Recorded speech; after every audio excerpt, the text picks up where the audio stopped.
नमस्कार दोस्तों, स्वागत करता हूं आज के इस नए वीडियो में। तो इस वीडियो में हम बात करने वाले हैं कि कॉमेडी साउंड इफेक्ट कैसे डाउनलोड किया जाता है और कहां से डाउनलोड किया जाता है। तो चलिए दोस्तों वीडियो स्टार्ट करते हैं। तो सबसे पहले आपको चले जाना है प्ले स्टोर में। प्ले स्टोर में जाने के बाद देखिए दोस्तों, यहाँ पे आपको सर्च करना है कॉमेडी साउंड इफेक्ट। यहाँ पे आपको सर्च कर लेना है। सर्च कर लेने के बाद यहाँ पे देखिए दोस्तों, बहुत सारा एप्लीकेशन आपको मिल जाएगा। तो हम आपको बताते हैं कौन सा एप्लीकेशन डाउनलोड करना है। तो ये जो फर्स्ट में आ रहा है निजीरिया कॉमेडी साउंड इफेक्ट, तो आपको इस पर क्लिक करना है। इस पर क्लिक करने के बाद देखिए हम फाइनली दोस्तों इसको डाउनलोड करके रखे हैं, निजीरिया कॉमेडी साउंड इफेक्ट एप्लीकेशन। तो इसको आपको ओपन कर लेना है।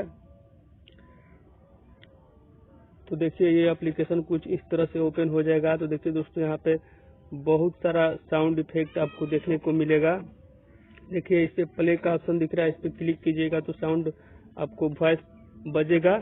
और ये जो डाउनलोड का ऑप्शन दिख रहा है, इस पे क्लिक करने पे डाउनलोड हो जाएगा ये एप्लीकेशन। इस एप्लीकेशन को अगर डाउनलोड करना चाहते हैं तो वीडियो को डिस्क्रिप्शन में लिंक दे दिया गया है दोस्तों, वहां से जाकर के आप डाउनलोड कर सकते हैं।